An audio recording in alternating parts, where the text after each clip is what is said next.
everyone. If you're new here, welcome. My name is Keisha, and today I'm going to be talking about 15 books that I have hauled in the last couple of months.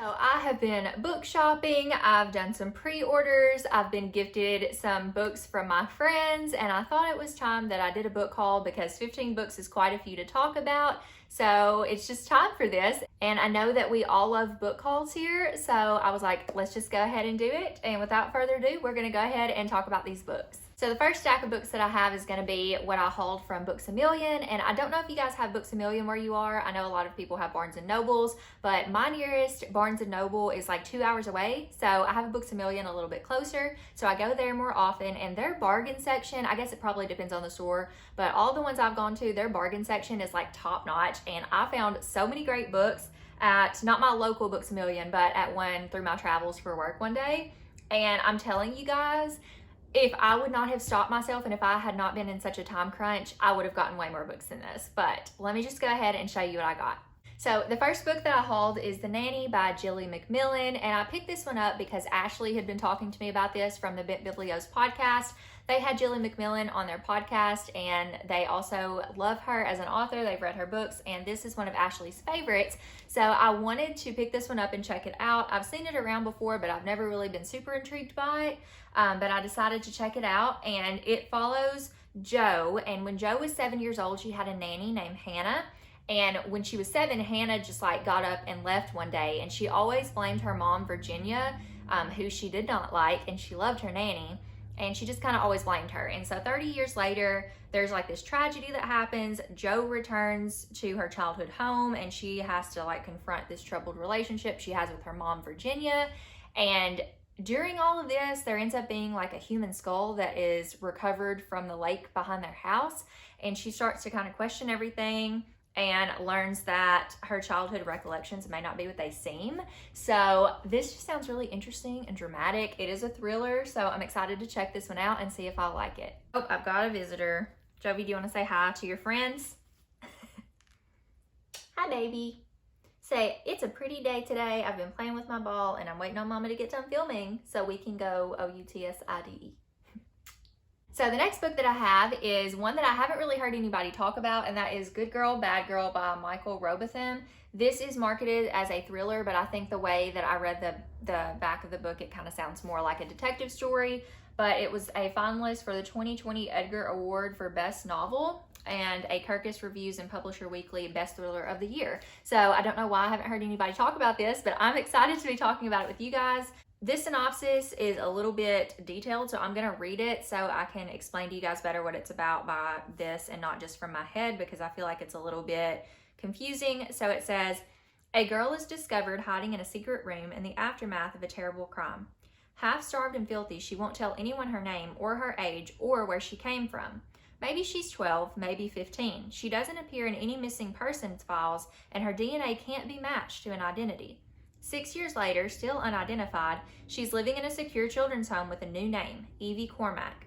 When she initiates a court case demanding the right to be released as an adult, forensic psychologist Cyrus Haven must determine if Evie is ready to go free. But she is unlike anyone he's ever met, fascinating and dangerous in equal measure. Evie knows when someone is lying, and no one around her is telling the truth. Meanwhile, Cyrus is called in to investigate the shocking murder of a high school figure skating champion, Jody Sheehan, who dies on a lonely footpath close to her home. Pretty and popular, Jody is portrayed by everyone as the ultimate girl next door, but as Cyrus peels back the layers, a secret life emerges, one that Evie Cormack, the girl with no past, knows something about. A man haunted by his own tragic history, Cyrus is caught between the two cases, one girl who needs saving and another who needs justice. What price will he pay for the truth?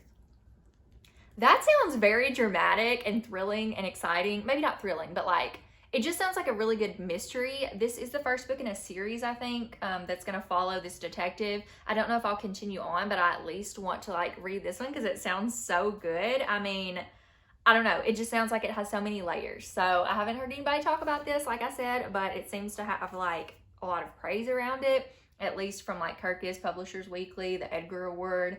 I mean, I've got to check this one out. So I don't know if any of you guys have read this or not, but definitely let me know down in the comments if you have and what you thought.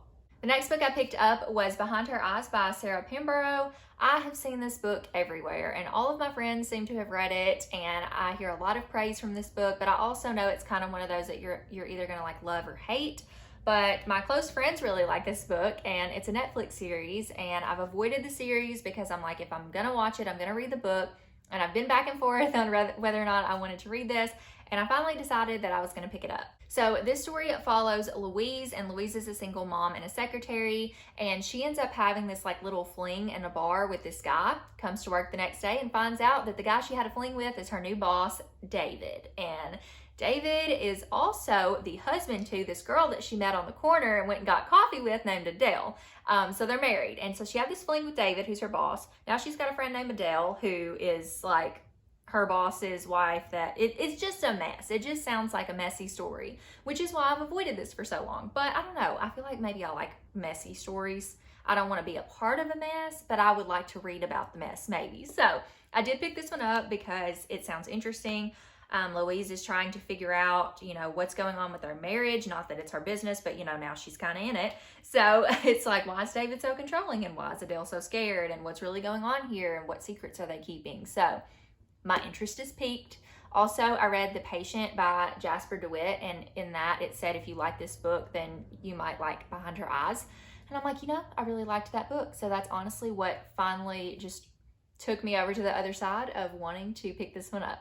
The next book I picked up is No Bad Deed by Heather Chavez. This was Heather Chavez's debut novel, but I never read it. And I'd heard about it a couple years ago. I think it came out in like 2020.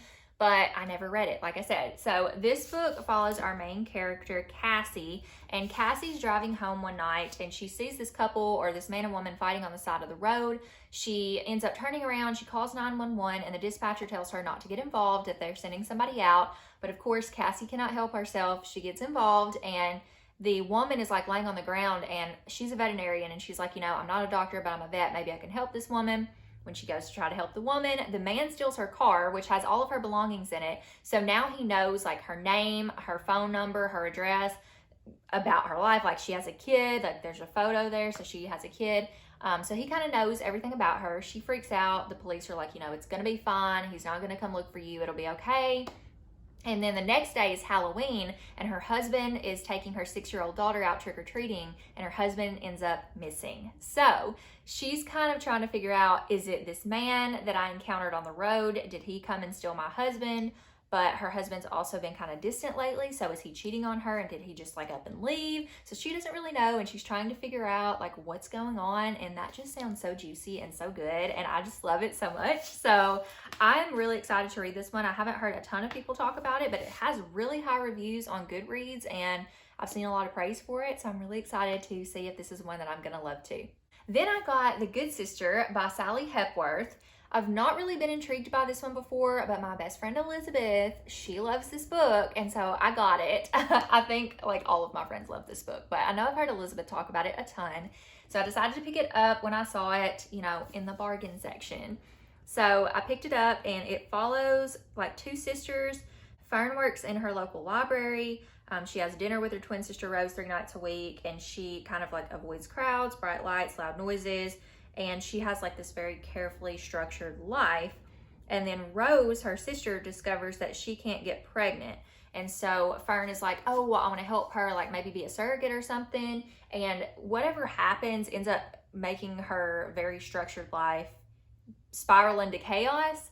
That's all I really know. So I don't know anything about this. The synopsis is mildly intriguing to me, not like the most intriguing thing in the world. But because I've heard good things from my friends, I decided to pick it up. But this is one of those books that I feel like has mixed reviews. So I don't know if I'm going to love it or hate it, but I'm excited to give it a try.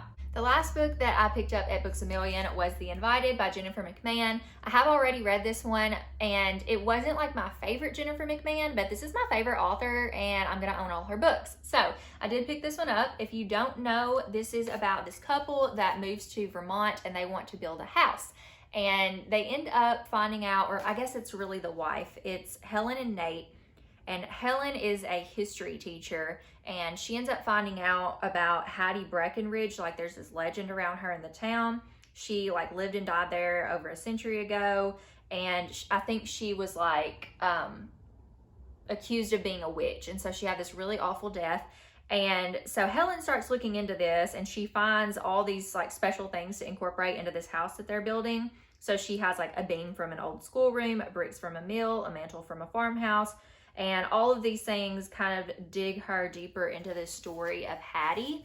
So basically this couple is building a haunted house, and it goes back and forth in timelines between like Hattie's day and then present day. And then I think there's actually a third timeline in there where Hattie has 3 generations from her that each one has had this tragic death, and Helen starts to figure that out, and she's trying to figure out like why her family has this lineage of like deaths and all these tragic things that happen. So that's really interesting.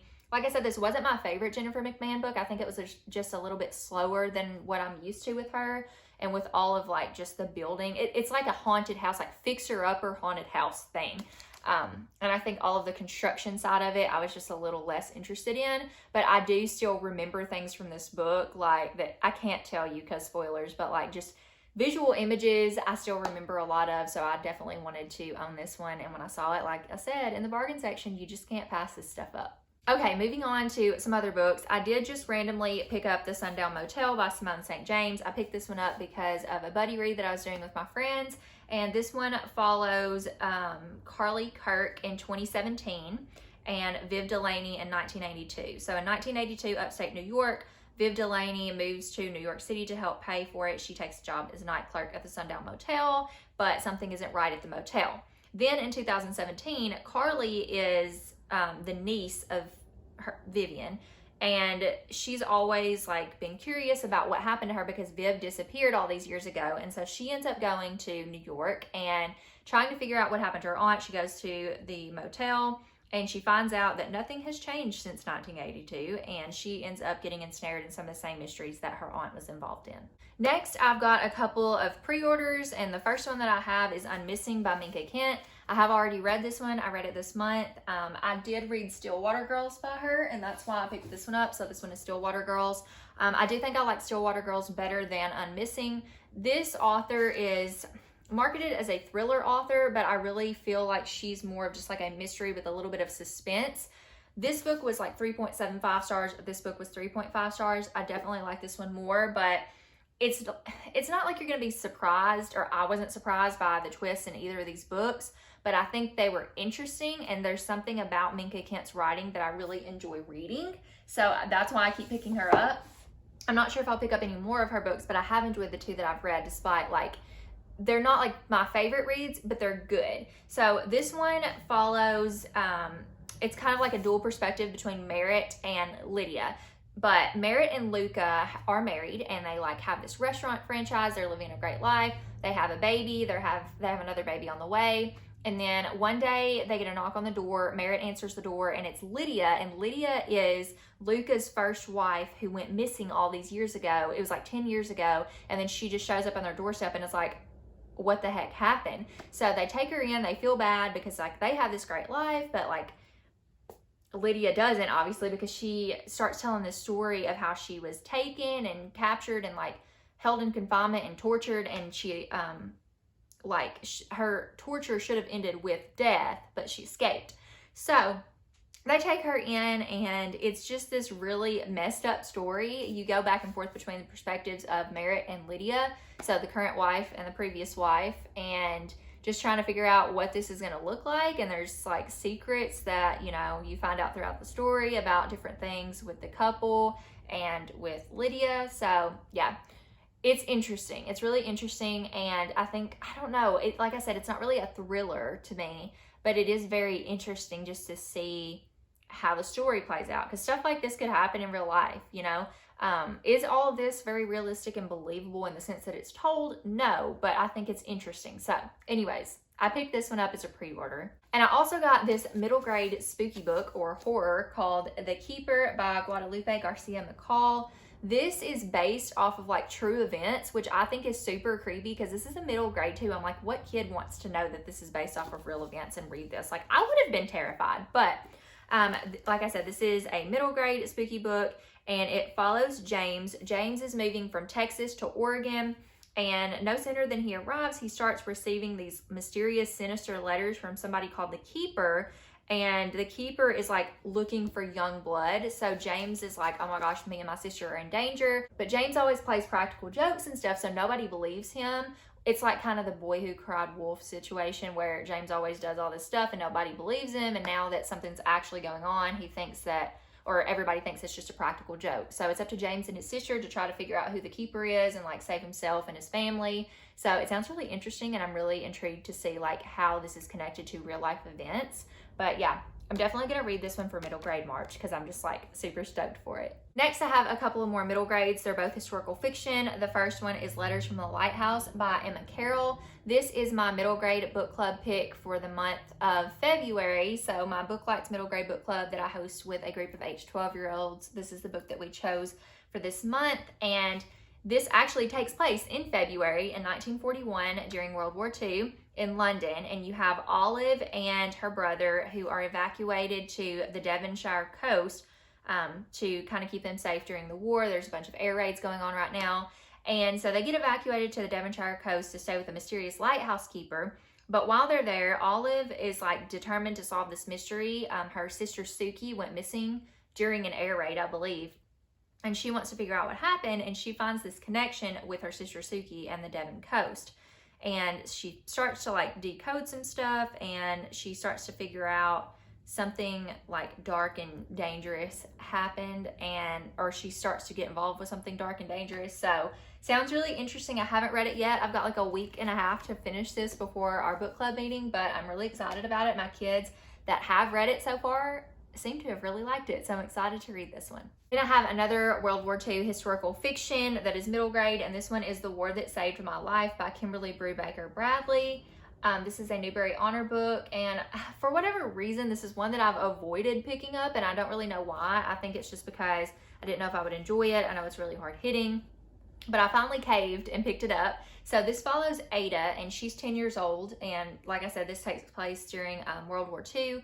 And she lives with her mom, who is really cruel to her. She's humiliated because Ada's feet turn in. I believe she has like, she's bow-legged maybe, or she just has like one foot that's twisted in. Anyway, so her mom is really ashamed of her and like does not take good care of her, doesn't like her because of this difference.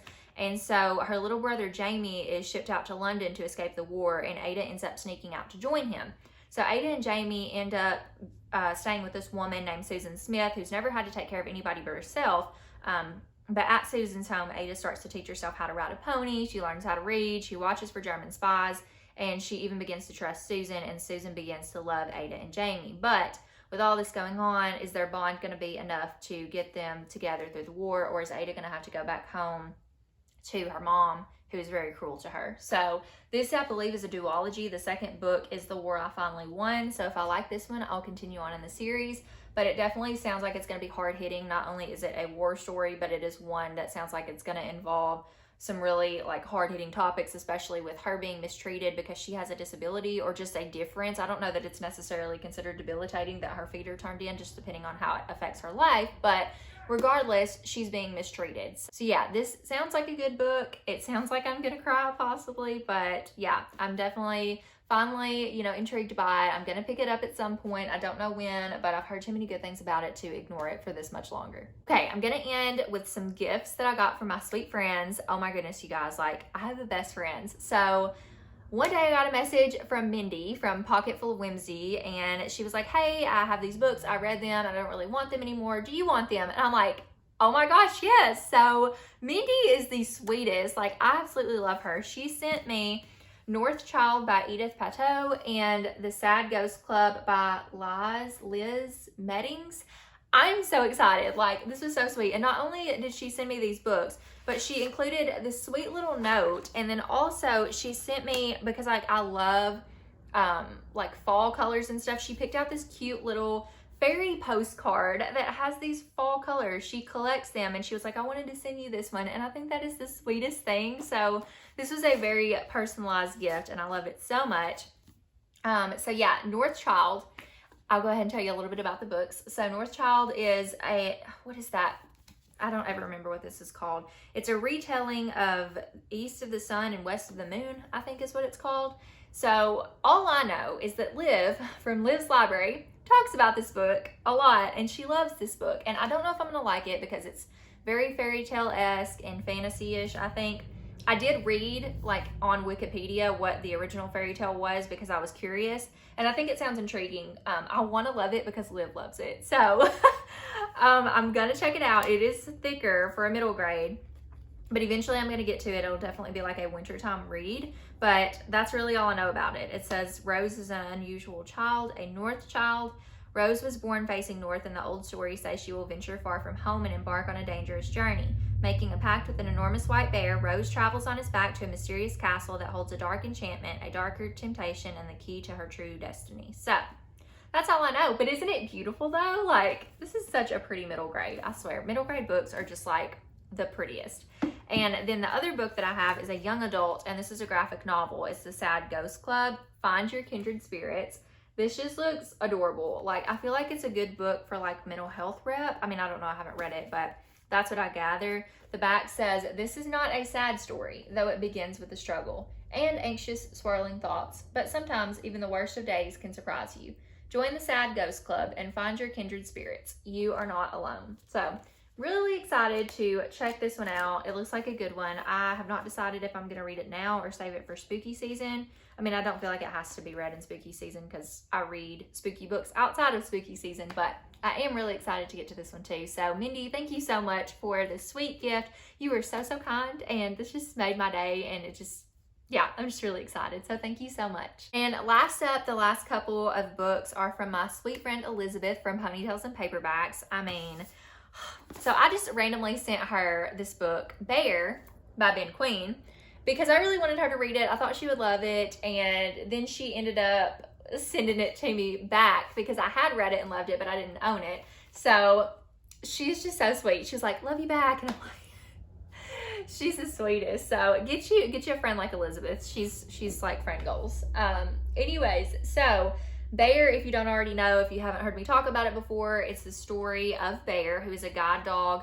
He's a seeing eye dog for Patrick, who is blind, and one day Bear starts to go blind, and he just has this like life crisis where he's like, how am I supposed to lead Patrick? What is my purpose in life? And he runs away and goes on this journey, encounters some mischievous raccoons, some scary bears, and just kind of goes on this journey to discover his purpose. And he learns to like see life from this new perspective and realize his worth and stuff like that. And this book made me cry. It's a graphic novel, which is beautiful, by the way.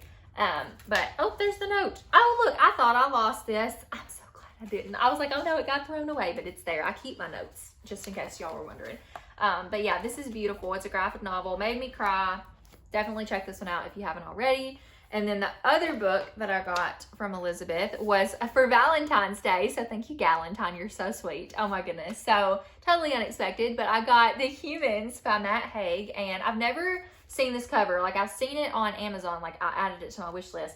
But all the other covers I've seen have like the face on it. So I'm excited to have, like, this one is just a very colorful. These are actually like my wedding colors. That's so random. But like pink and orange were my wedding colors.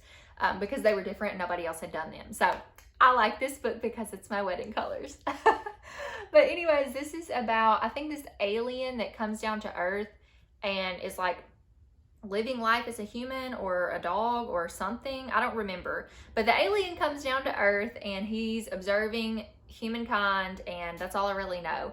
It says The Humans is a rollicking novel about math and murder, poetry and peanut butter, and casts a sharp eye on the triumphs and foibles of our weird and wonderful species. So, I'm guessing this is just gonna give us insight on our life as humans from an alien perspective, So, I don't know. I think it's gonna be interesting. I don't really know like anything about it much other than that. And yeah, I like Matt Haig. I liked The Midnight Library by him, and I also read his middle grade book, A Boy Called Christmas, so I'm excited to give another one of his books a try. But Elizabeth, once again, thank you so much. You're the best. You did not have to do this, but you are so sweet, so thank you so much. Okay, y'all, that is going to be it for this book haul. I hope you enjoyed seeing all the books that I got in the past couple of months, and hopefully you found something new, maybe that you haven't heard of before, and now you can add it to your list. So, Jovi and I are about to go outside. Do you want to go outside? Yeah? We're gonna go outside. It's cold, but it's a pretty day. So I'm about to take her outside real quick. She's having a fit. She's like, let's go. So I hope you enjoyed this. If you don't mind, go ahead and hit the like button down below. And if you want to see more videos from me, you can hit the subscribe button and the bell to get notifications anytime I post a new video. Thank you all so much for watching, and I will catch you in my next video. Bye, friends.